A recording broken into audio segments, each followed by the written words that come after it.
What does this look like for us as parents today? Raising children in the digital age, raising children who are digital natives, raising children who, in our perspective, feel like they are way ahead of us. How do we raise children in that space?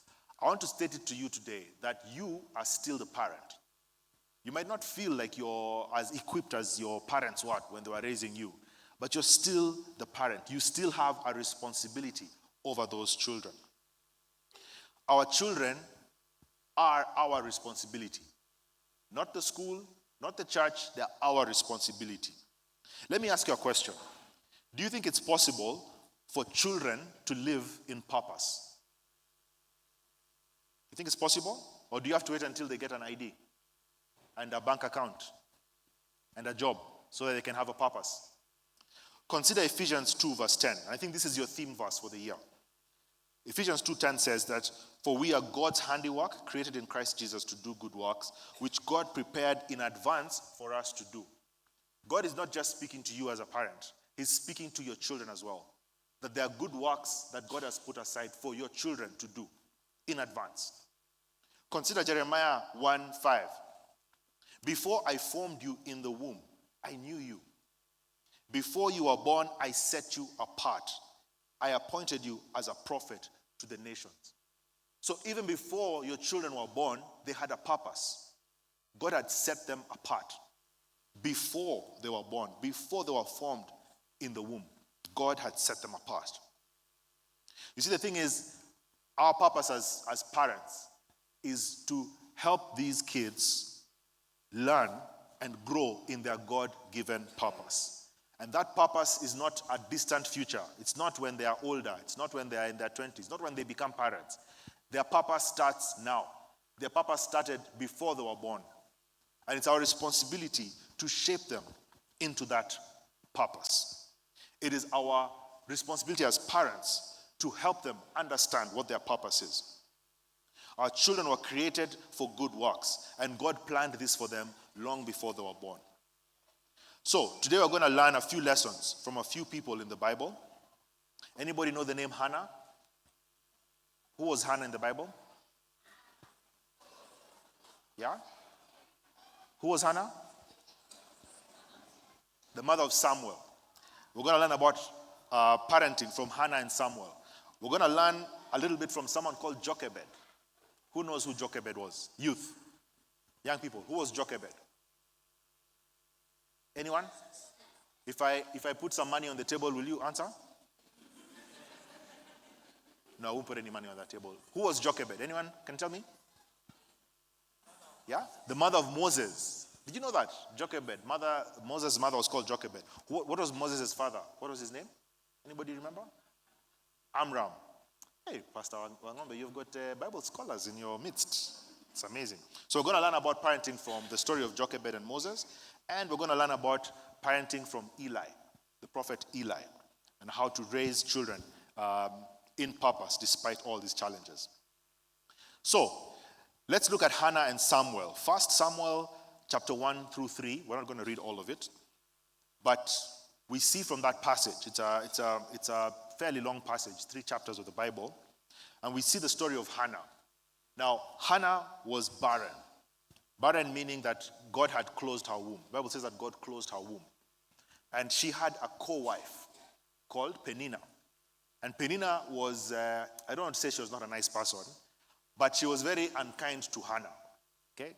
The Bible says that she would provoke her so much that she would get upset and refuse to eat. Right?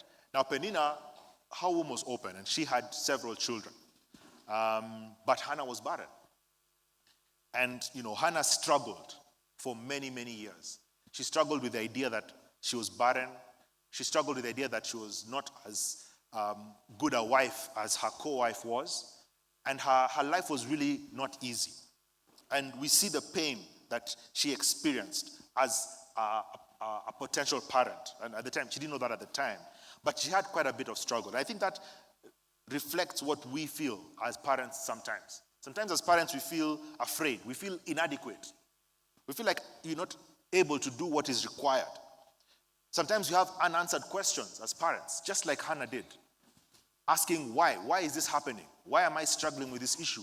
Why am I not able to get through to this man or to this young boy? Why is this so difficult? We have unanswered questions. But here's encouragement. God is still in control. Hannah became a mother eventually. It was on God's timing, not her timing. But eventually she became a mother, and God answered her prayer. And it's going to happen for you as well. It might not look like it right now, but God will answer your prayer. God will give you a way to reach out to that young man.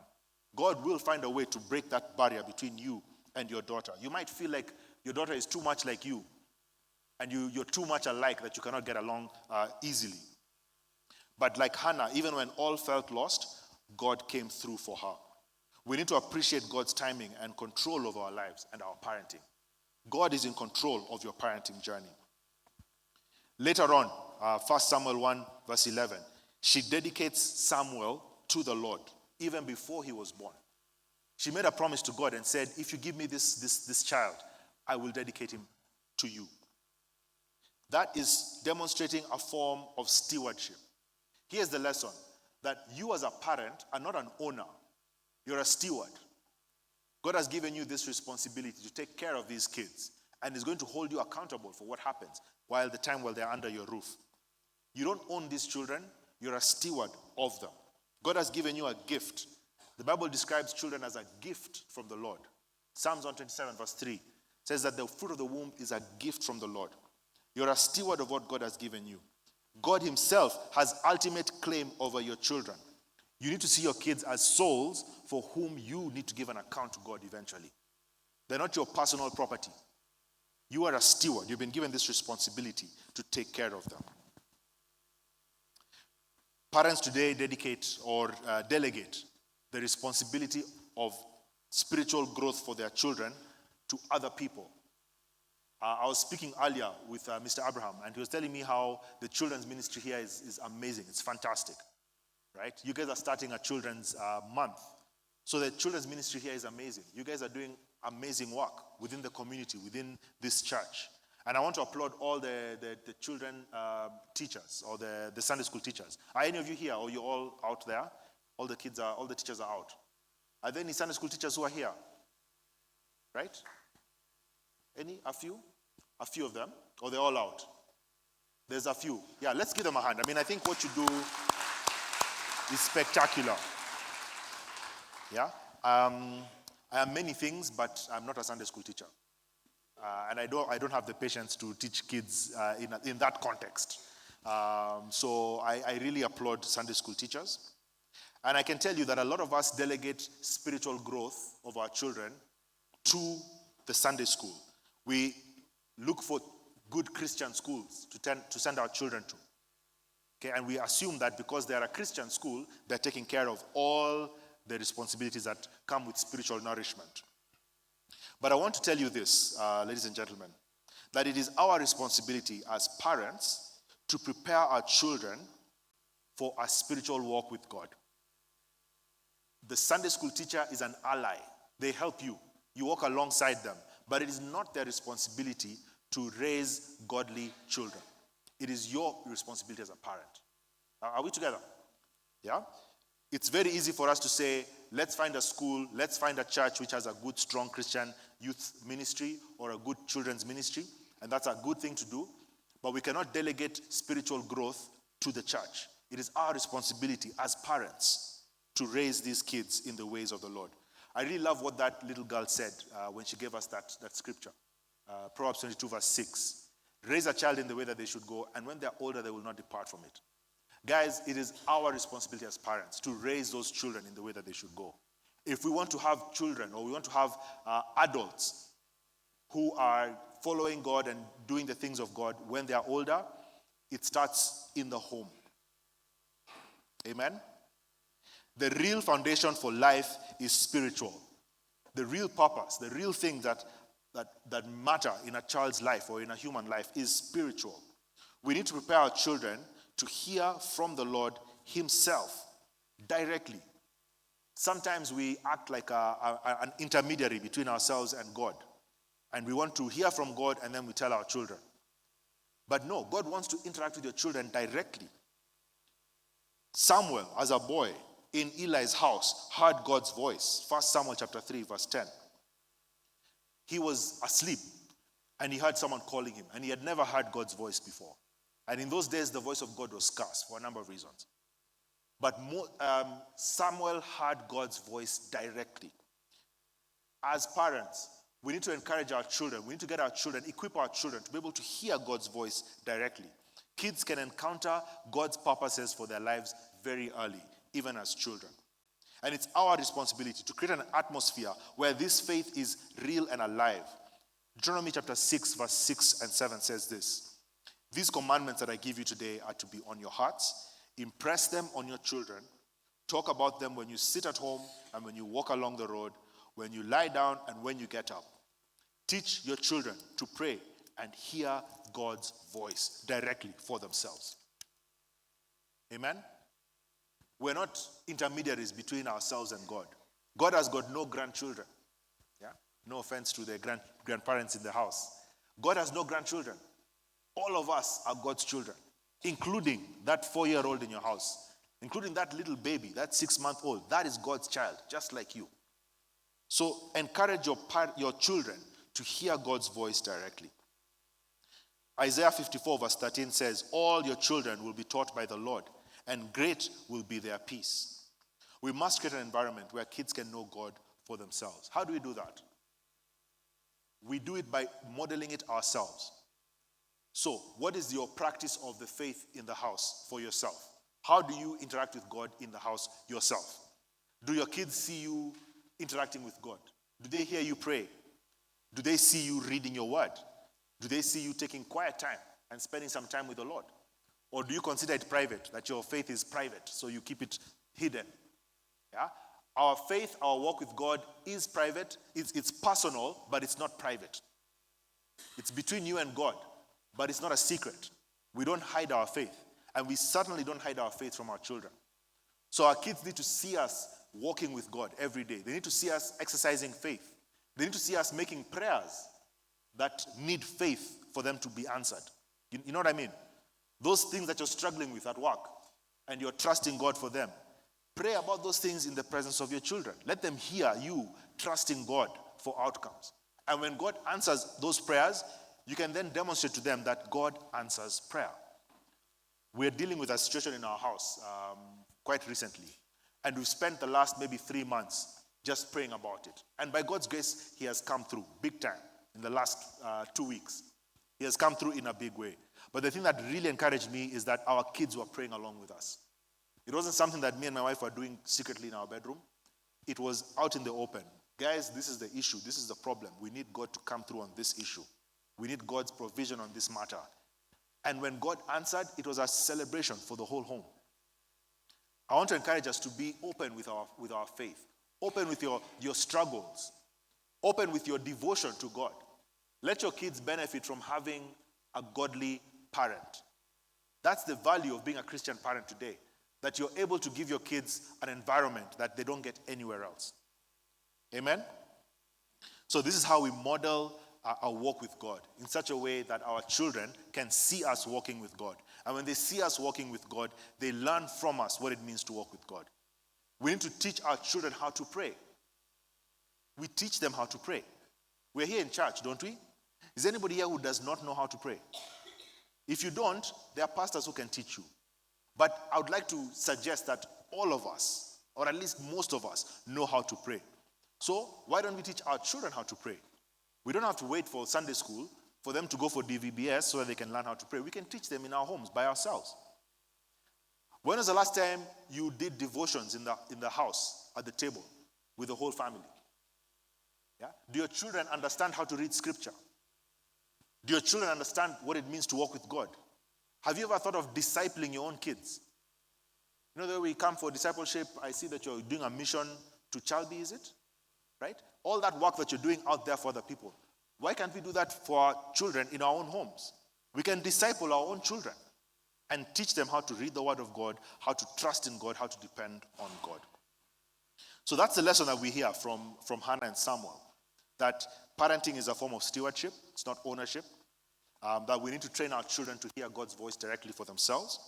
And we need to create an environment where our children see and experience God in our own lives, so that they're not just hearing it from other people, they are seeing it from ourselves. Amen? So that's number one. We're talking about Hannah and Samuel. Number two, I'm a teacher, so I was told I like to have points. And there's going to be an exam after this, a quiz, pop quiz. And if you fail, no, never mind. Number two is lessons from Jochebed and Moses. Exodus chapter 2, verse 1 to 10. And even prior to that, towards the end of Exodus chapter 1, we find this is the birth of Moses. This is a description of the birth of Moses. And, Moses grew up in a very dangerous time. In fact, there's actually a lot of parallels between the time when Jesus was born and the time when Moses was born. But what happened is when Moses was being born, the Egyptians were enslaving the Israelites, and Pharaoh had made a decree that if any child is born and they're a girl, you let them live. If they're a boy, you throw them into the Nile. Basically, kill them. So Moses, from birth, was already a threat. Before he was born, he was already a threat to the kingdom. Jochebed faced a deadly culture. There was a decree that Pharaoh had made, kill all the males. But it took courage on her part to save Moses. She had to do something to defy the rules and the law, the decree of Pharaoh in order to save Moses. It took creativity, it took courage. Guys, as parents in today's world, you are going to have to be creative and take courage in order to save your own children.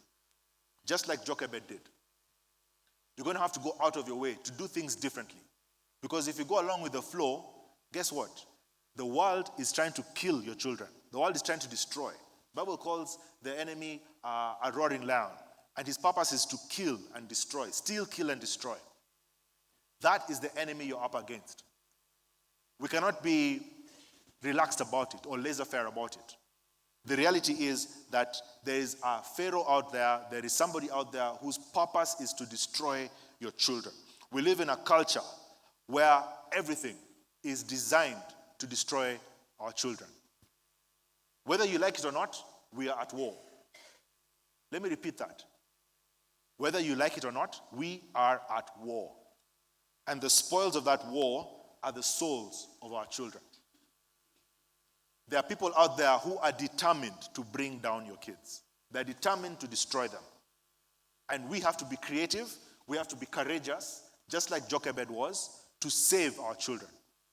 We cannot just relax and say, it's fine, they'll grow up, I'll feed them, I'll pay their school fees, I'll be there once in a while. No, this is war, guys. This is war. And we have to be prepared for that. What Jochebed did, and what Miriam, Moses' sister, did, is they orchestrated things in such a way that not only was Moses' life saved, but he ended up against the decree of Pharaoh being raised by his own mother. The woman was chosen by Pharaoh's daughter to raise him, and that woman was Jochebed. And during those formative years, she instilled identity in Moses, so that even when he became part of Pharaoh's household, remember, this is the same Pharaoh who tried to kill this boy. Now this boy lives inside Pharaoh's home.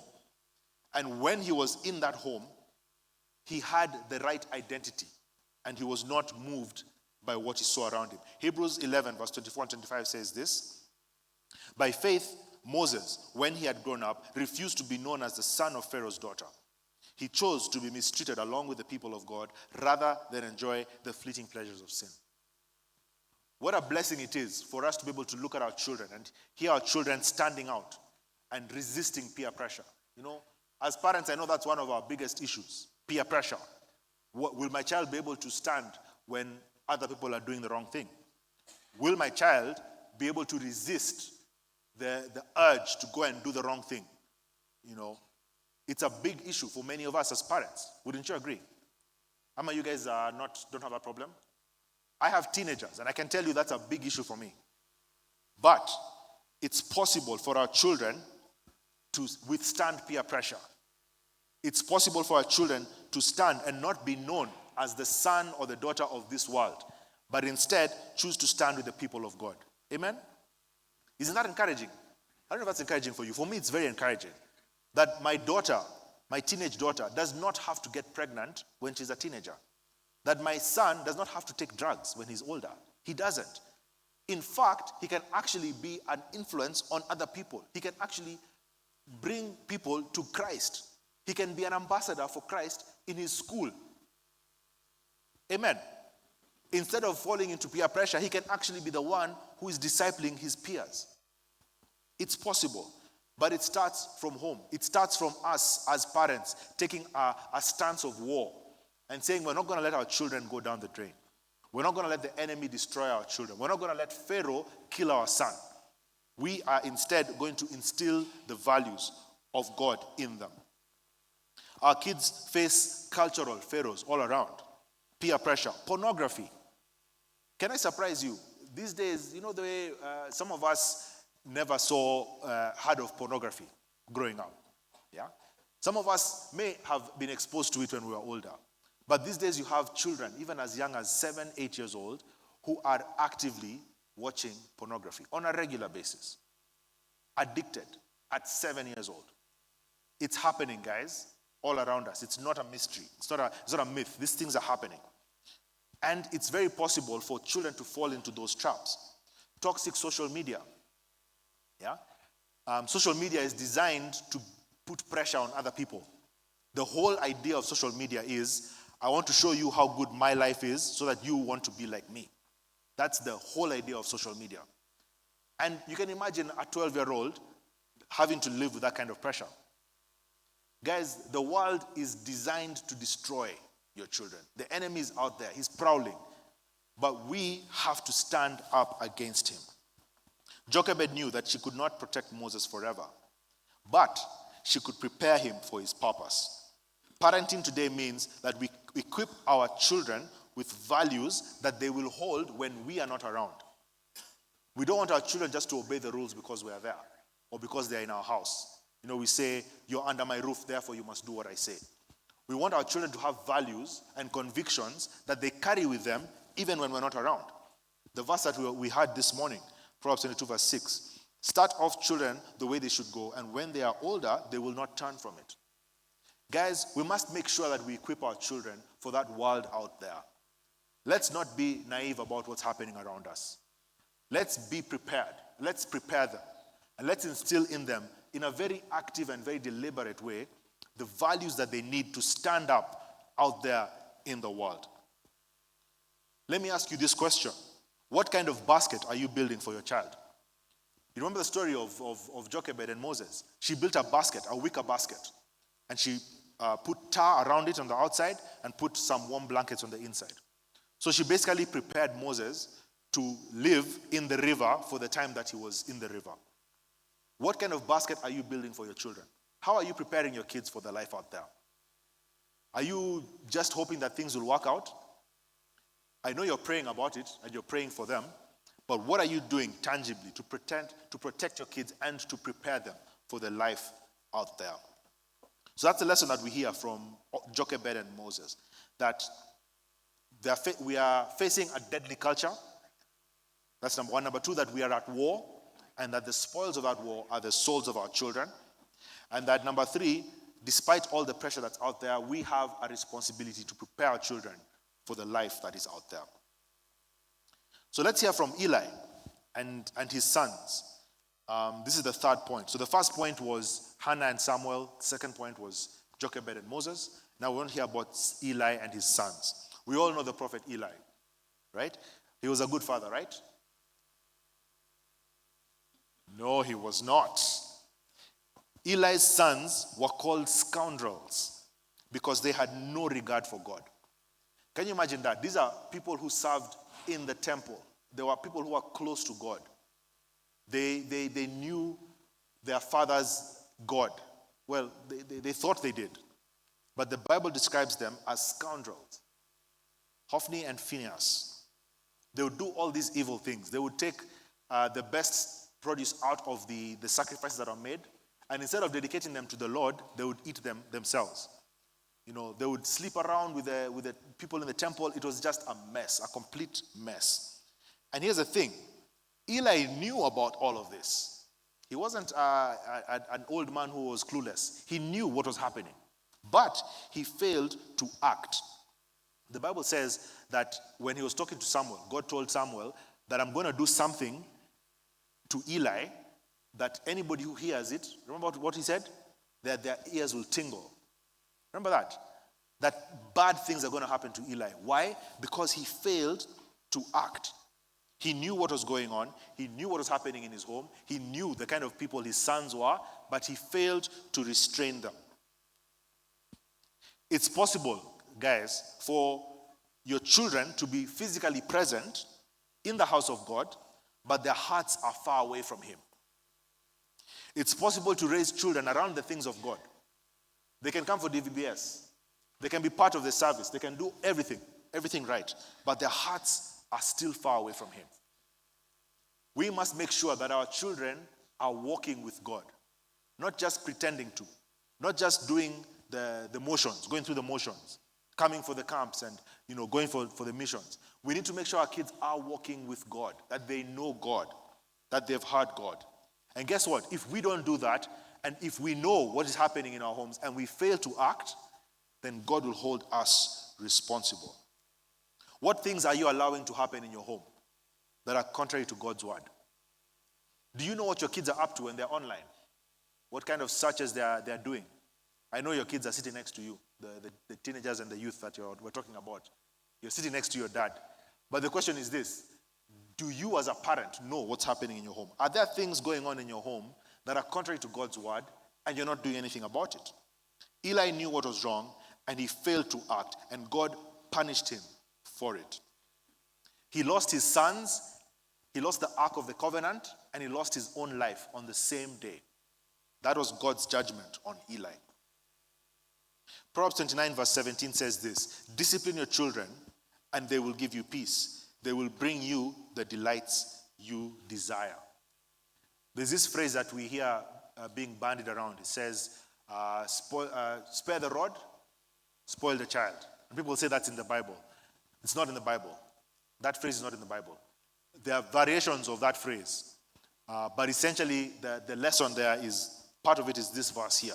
Proverbs 29 verse 17. Discipline your children and they will give you peace. They will bring you the delights that you desire. Guys, being passive or permissive leads to strife and stagnation in your home. We cannot be permissive. We cannot be passive. We have to be active in our lessons to our children. Take the lesson from Eli. Incidentally, when Samuel became an adult, you'd think he'd be a better father, right? That he would have his sons under control. Sindio, that's what you'd expect. But Samuel's sons were just as bad as Eli's sons were. The Bible says that Samuel had a grueling schedule. He would go judging Israel every year. He would go from town to town. And it was chaos. You know, the way we think that we are busy people, Samuel was mad busy. He was in every town, every year. He had a schedule and it would go around. That's what the Bible says. And as a result, his sons fell through the cracks. And they became just as evil as Eli's sons were. And because of that, God, the children of Israel actually demanded that we need a king over us, because we cannot allow your sons to lead us. And that's why Israel started having a king. That's why Samuel went ahead and anointed Saul and then subsequently David. But the point is this, that being passive leads to strife. Now, I know you have a good reason to be busy. You're hustling, you're trying to get money for your kids. That school fees will not pay itself. You're doing your best. You're working as hard as possible to get things done. But make no mistake, if you're passive about your upbringing of your children, if you're not active in their children's lives, if you're not deliberately training them in the ways of the Lord, somebody else is training them on something else. And God will hold you responsible for not doing what you needed to do. Does that make sense? Nimewachapa sana? I hope so. Yeah. So, in conclusion, let's look at what we've learned so far. The parenting challenges that you're having today are not new. Yes, your children are in the digital age. Yes, your kids know more than you think they do. And by the way, you need to assume that they know more than you think they do. You need to assume that whatever information you're trying to hide from them, they already know it. So when you're thinking about things like talking about things like sex or life issues, just assume that they have a source of information that you don't know about. So approach it with boldness. Okay? Don't shy away. Don't be scared to talk about these things, because your kids know a lot more than you think they do. But these challenges are not new. Okay? Hannah went through it. That feeling that you're feeling a bit overwhelmed, you feel like you're not sure what's happening with your child, that sense of disconnection, that has happened before. Hannah went through it. This idea that we have a lot to prepare our children for the future, Jochebed went through it. This idea that you could have children who are rebellious, or who feel rebellious to you, or who you feel you're not quite on the same page with, Eli went through it. But we have a responsibility, number one, to pray and prepare our children for the future. We pray for them. And I know you guys are good parents. You pray for your children, but also prepare them. Have the conversations. Give them the skills. Give them the discipline to read God's word every day. Require them to spend time in God's word every day. Show them what it means to walk with God. Teach them what it means to be devoted to God. How to pray, how to do daily devotions, how to speak to God. Train them in the way that they should go, and when they're older, they will not depart from it. So you must pray, and you must prepare. Secondly, we need to protect them and prepare them to release into the world. So protect your children from the influences that are around them. Don't assume that just because they're watching a simple cartoon that it's okay. Do you realize that some of the cartoons that the kids watch on TV are actually laced with some very dodgy messages? Yeah? Have you ever noticed that? Right? Some of the things that are very popular. There's a show called Cocomelon. Yeah? Tell me you're a parent, don't tell me you're a parent. If you know Cocomelon, you're a parent, or you know small children. And I can tell you Cocomelon has got all these funny subliminal messages in there. Yeah? There's other channels that we watch, cartoons that seem innocent on the surface. But there's somebody out there who has prepared those cartoons. Ask yourself, why would somebody go through all the trouble of preparing all that content and displaying it to you? For what purpose? Why would they do that? If not to send a message or to say something to your children. So let's not be laissez-faire about it and just say it's fine. I'm busy, I'm on a Zoom call, you watch whatever you want to watch. You give our kids our phones and our tablets and tell them, you just keep yourself busy. Our kids are on holiday now. So they're going to spend a lot of time in our homes, after DVBS, of course.